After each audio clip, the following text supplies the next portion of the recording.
Good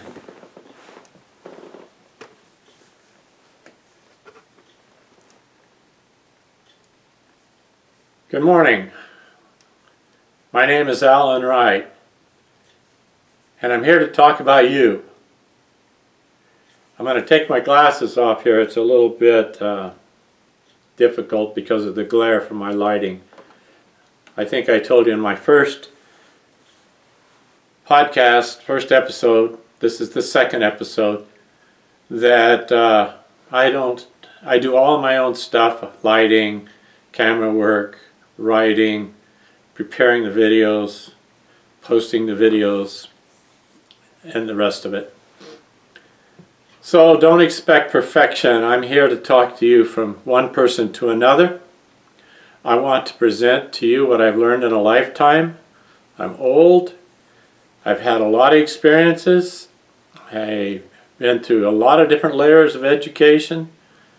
I think of myself as a what's the word for it? I can't think of the word for it right now, but autodidactic learner. Meaning, what I learn is on my own. I never quit learning. I didn't just trust my teachers or my parents or other people. And I think that's real important because I can take you into territory that I'm sure you haven't traveled before. And it's very important that you do. So this morning, to reiterate just a little bit what I gave you in the first episode, I'm going to time this one to try to keep it around 30 minutes because I want to take the time I need to further introduce a couple of the major concepts of my series of podcasts. And that is that you are in desperate, very critical times right now, dangerous times. So I want to talk to you from my heart and not as some wild person telling you the world's coming to an end. What we think of as the world will never come to an end. It didn't begin. It will never end. It just changes. Now, those changes are pretty important. And I'm going to talk to you about those right now. Please excuse me when I scratch my nose a little bit. I have a lot of allergies here in Tucson. It's summer, and it's quite hot, and the allergies are pretty bad. It used to be really bad when I was playing football, and I was down on the ground in a dog pile and couldn't breathe, and dirt and grass. And we didn't have the nice green grass here in these days. We had just dirty grass. And I came from a little small mining town. But as a professor of metaphysics, that may be off-putting, or it may sound like so what to you, because most of you have never met a person that calls themselves a metaphysician. Well, I profess to be a professor of metaphysics at the Wright Success Institute. Why? Because a professor of metaphysics is a student of all the factors in the world, things like religion and mythology and physics and chemistry, biology, psychology, philosophy. We've studied it all because we're interested in it all, and we believe you have to understand, at least at some level, to really know what's going on in the world. So what I'm going to give you this morning is a further introduction of why you're in danger. What is that danger? I'm going to be a little more specific than I was in my introductory episode. So in this episode 2, I want to say a couple of things about the cosmic casino. And I want to indicate that we are all gamblers, cosmic gamblers. And that reaches into the social sphere, that comes closer to home. Why do I talk about a cosmic casino? Well, I know a little bit about casinos here in Las Vegas and Lake Tahoe and other places. I know how one very weird individual destroyed, first of all, built and destroyed the casino industry on the East Coast. And I know why. And I want to tell you a little bit about it more in general. In a casino, where I've dealt cards and dealt craps and studied the whole issue at a up-close level, there's two players actually. There's the house and those that work for the house, and there's everyone else, the people that walk in the door and the people that walk out the door. There's only two types really of people that walk in and out, and those are winners and losers. And it's all relative. Some people lose a lot of money and walk out feeling like a winner because they had a great time in the theater or whatever. And there's other people that lose a little bit of money and feel like a real loser, and they didn't have a lot of fun. They shouldn't have been there probably gambling because they didn't have the money to lose.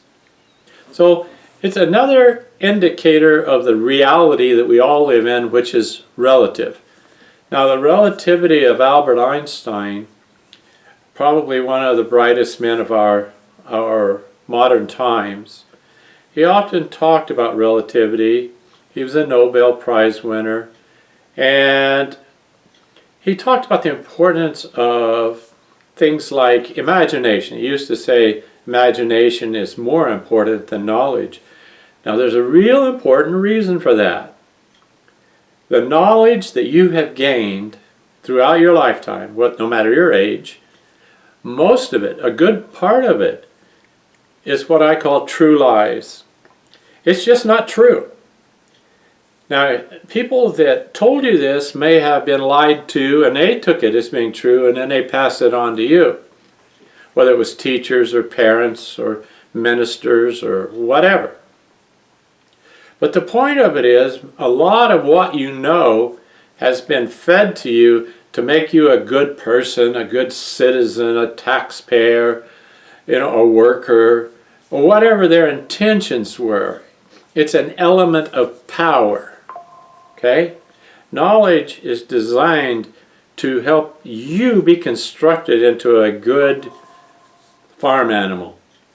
There was a famous book and movie about Animal Farm, was what it was called a long time ago.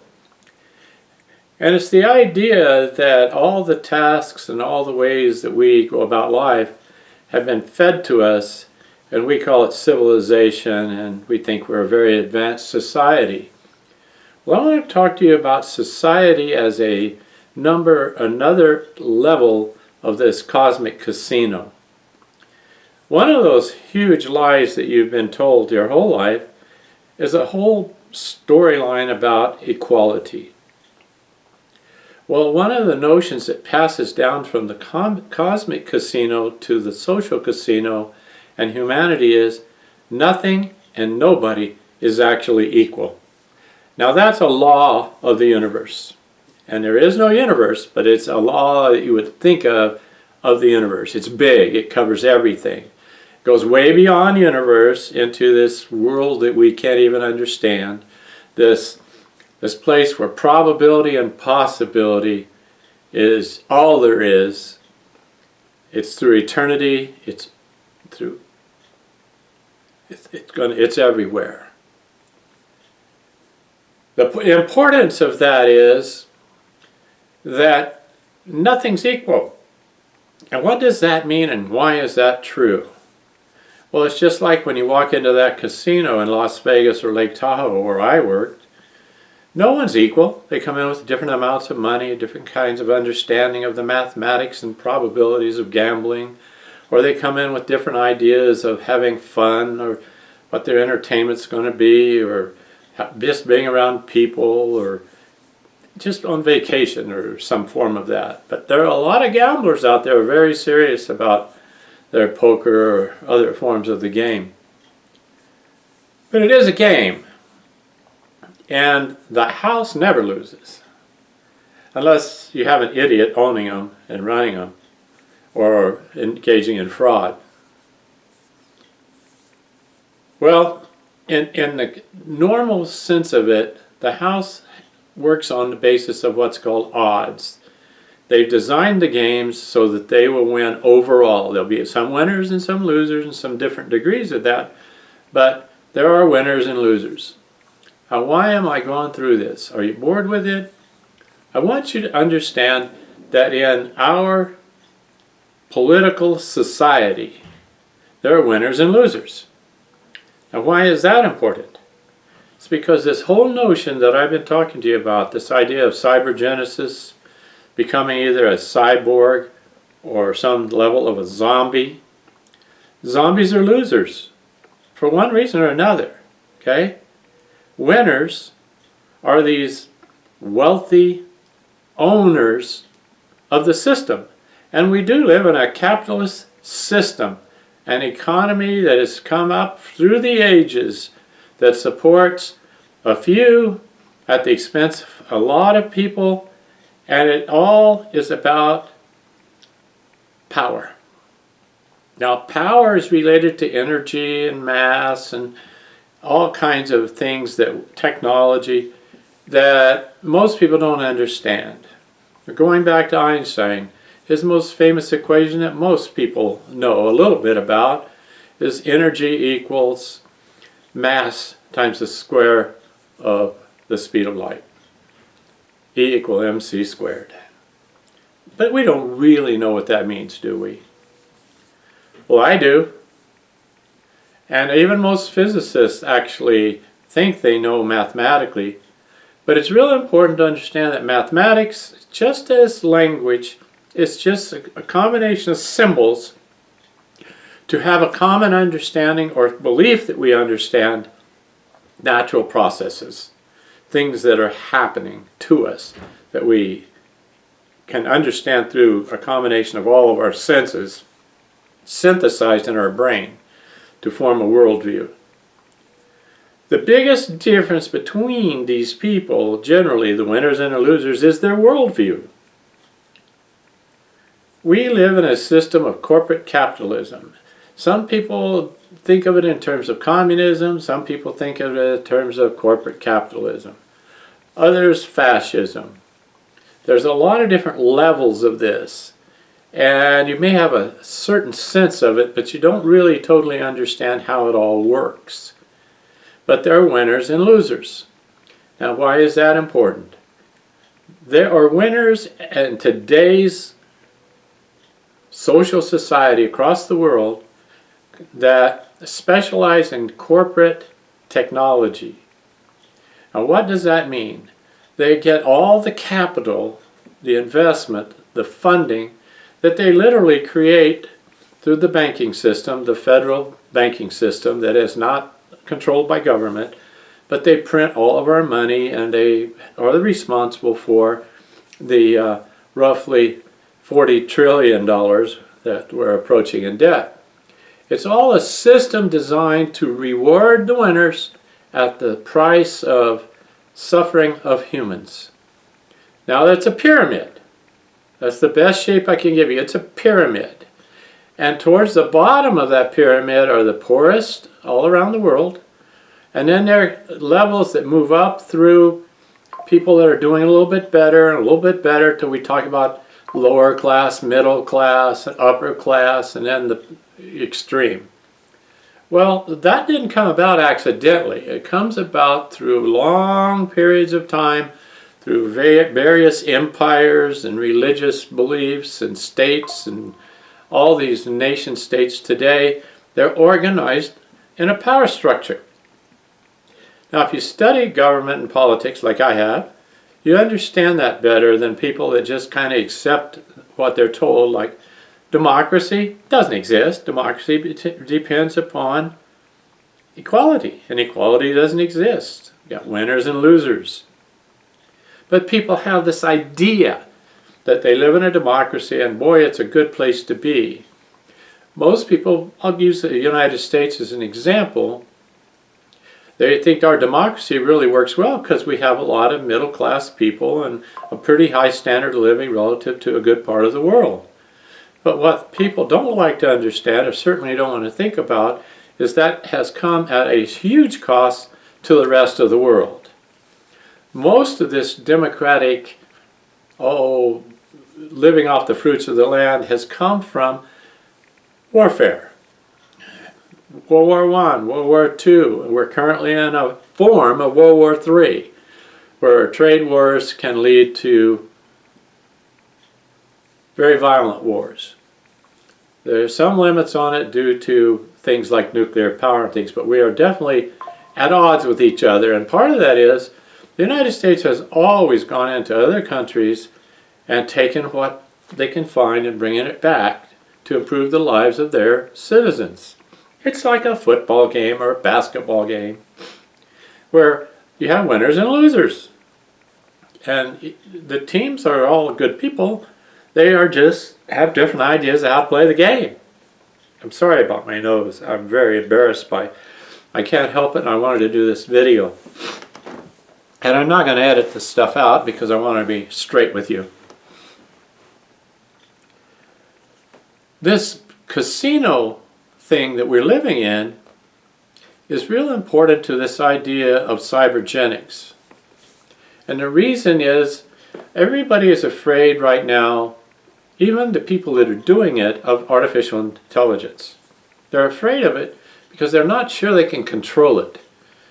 Right now it's pretty bland, really. It's just a method of taking everything everybody knows that they think they know that's been posted or talked about or written about, and putting all that together, and now they have machines, computers, different kinds of computers that can process that information in really, really extensive ways to turn out information that's millions of times faster than all people at any one time can incorporate into whatever results they're looking for. Now that could be dangerous in the hands of the wrong people, and it is. Because those corporate capitalist technocrats, the people that own technology, control how it's going to go, aren't all good people. And they don't have good intentions. It's about more power for them, less power for you. And the absolute fact that I keep trying to instill in folks, and that's what this primary podcast is all about, episode 1 and 2, is you are in extreme danger. And it's not going to be later, it's coming now. It's like a storm that maybe is north, south, east, or west of you, but moving your way. And it's going to affect everyone. And this storm, this terribly dangerous storm, is rooted in this quest to increase power of the few and make their world a utopia and turning yours into a dystopia. Now, what do those words mean? Bottom line, it's going to get really good for them and really bad for most of us. A very small proportion of people that already, we talk about the 1%, they're already doing pretty darn well relative to the rest of us. But you haven't seen anything yet. They're creating a new economic system, not just a new form of currency. They're forming a surveillance system, okay, just like they have in casinos. And they use tokens. When I was dealing, we used to say, oh, we got tokes, because they were tokens of appreciation. And we made pretty decent money. Well, these people are going to make a lot more money, and you're going to make a lot less in terms of money. But the quality of life is what I'm getting at. The odds are most of you are going to be some level of a zombie. Left out. A loser. The cyborgs are going to be the people that choose to learn more about this whole thing of cybernetics, not a cyborg. They want to know more about the cybernetic AI thing so they can prepare for it and find a spot, a way forward for them in this coming storm. Think of it as going into the basement if a tornado is coming because you heard the early warning and you took action. I told you in the first episode that I worked for FEMA for a number of years, going out and helping people as a home inspector, nationally certified, to help people get back in their homes and to help the government determine how to help people best, how to fund it. So I have a lot of experience at a lot of different levels with this notion. Okay? Now let's get back to why you're in danger from this cosmic and social casino where we're all gamblers because of possibility and probability. The probability of people being very successful winners increases dramatically if you work for the house or not. And these are the people that through heredity and relationships and other things, other factors, not just they're smarter or they're more learned or they work harder. These people are those people moving towards the top through connections. Everything is connected. And the rest of us kind of get left out. The laborers, the people that don't have very much education, the people that don't know people in high places. Okay? I kind of like that old song about I got friends in low places. Well, I have some of both. But what I want you to know is that in this cosmic and social casino that we're in, as gamblers all, you can increase your odds of winning as soon as you get into the realization that no matter what level of school you've had, whether you've gone all the way from kindergarten to becoming a doctor, practicing an attorney or whatever, or if you're a laborer somewhere with a high school education, you can't ignore education. And not the kind of education that's imposed on you, but the kind you gather for yourself. You find people that can teach you what you want and need to learn. I call it cradle to grave education. So this is an educational podcast to help you prepare for this danger that you're facing right now. You really don't have a choice. You can ignore it and become a zombie. You can get into it and there's a pathway to success for you. Being able to survive and thrive this storm that's coming. Now, in my next podcast, episode 3, I'm going to talk a lot more about the cosmic casino because you're being lied to about what we've learned with astronomy, what we've learned with all of our microscopic education in that form. So what's very tiny and what's very large. You've been lied to about that. Now, scientists call those lies paradigms because they just didn't know. So they take a guess. They call it a theory, and then they try to prove it with a laboratory. They measure, and then the problem is all these people are just human beings, and they are interpreting what they see. And that's a form of imagination. And then they play everybody that doesn't have that mathematical knowledge or that studied academia-inspired idea of physics. They think of us as, you guys are just, you don't know anything. Well, their little world built around their words and their mathematics is not entirely correct because they're interpreting that data wrong. Well, this new types of artificial intelligence is going to get it right. And when they get it right, long before you will probably, it's going to be dangerous for you and them.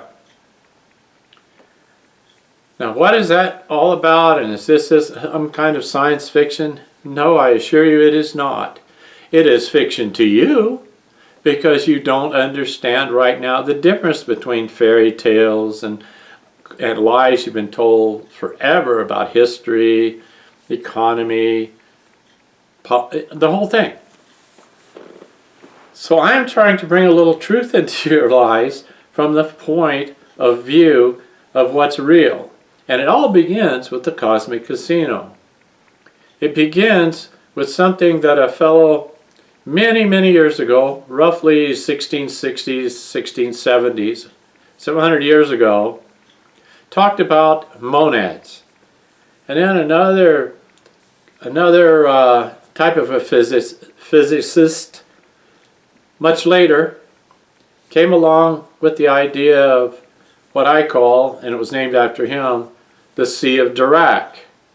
What we're talking about here is what used to be called the ether. And then all these smart aleck, famous physicists started saying, oh, that's silly, there's no ether. And a few famous experiments said they proved it. Of course they didn't. They interpreted the data and the results wrong. There is relative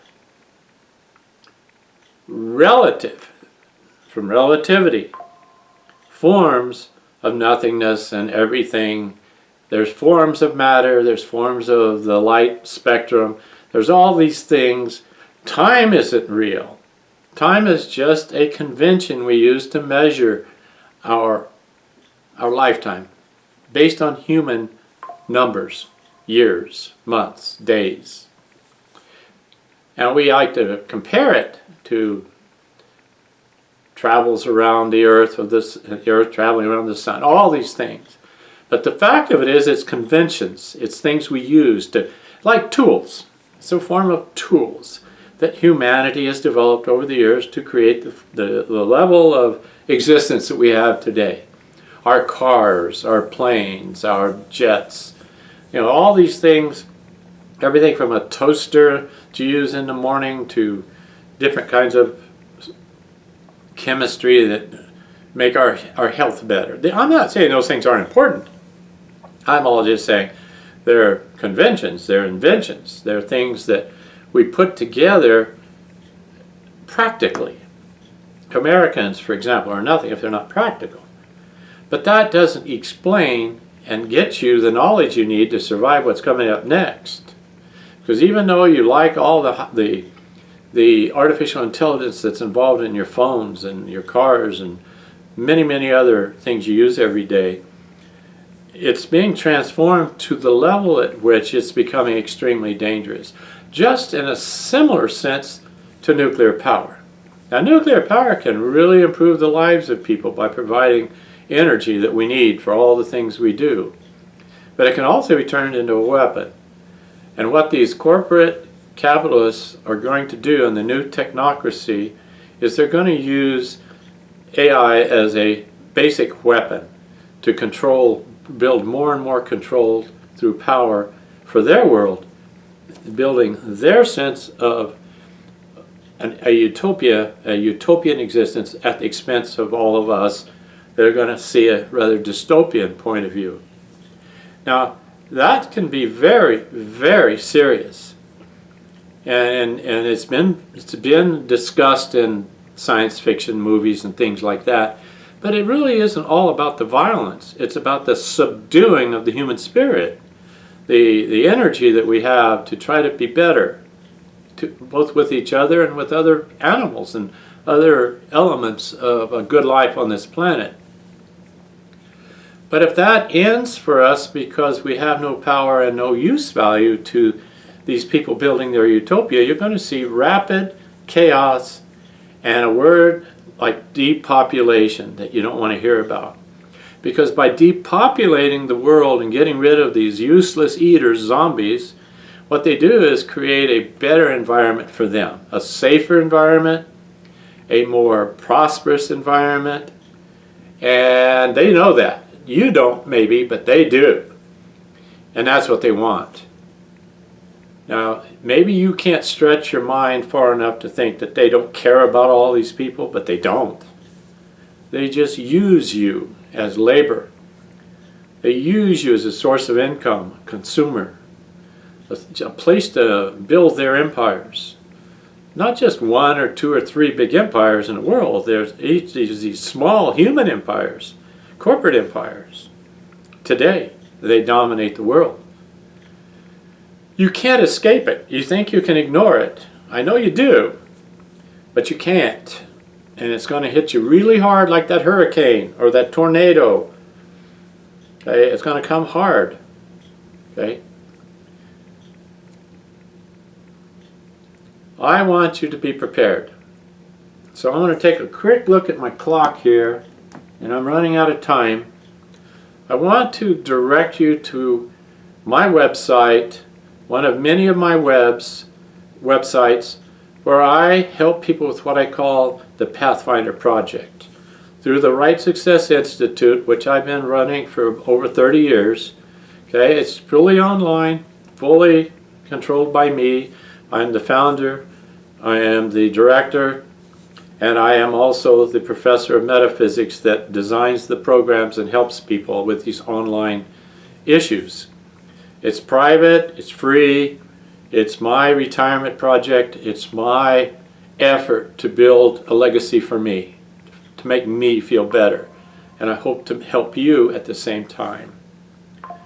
So as we go forward with the next ones, I want to get more into details. I'll start getting more and more specific about what's happening and where it all came from. I'll give you some physics and some mathematics, but not in the way it's made out to make you feel like an idiot. Very simply put, I can show you how that is all constructed in what we call our world to develop. It's a constant up and down, birth and death. It's a creative and a destructive system, just like we are. Now, I'll give you the last little piece that's going to probably rock your world a little bit, and I hope you try to understand it, and I'll explain it in my next episode. You are, physically, you are a part of what we're calling artificial intelligence. This little brain has something inside it, this super sense. I present music, I even do a golf presentation, and that's a whole nother story. But mostly I talk about what I call the true lie blues, musically as well as articulately. And I want to help you. So I ask you to please visit me again in the next few days for episode 3. I'll talk a lot more about what I call cybergenica. You don't really live in America or Europe or these places. These are all contrivances. There are geopolitical contrivances. What you live in is a cybergenica. It's a planetary existence here within the larger environment, the cosmic casino. And I'd like to teach you more about that so that then you can process that information in ways that will help you move forward. So until next time. Long time when I was a little boy, there was a guy named Roy Rogers, and he talked about happy trails to you. I just simply try to say adios for now. Vaya con Dios, if you're a religious person. And take care of yourself and each other, as Lester Holt always said. And I can quote many others, but hang in there, and I'd like to help you through this storm. Alan Wright. Your decision. Am I right or wrong? You decide, because you're going to pay the consequences. See you around. An old girlfriend told me that one time. I never saw her again.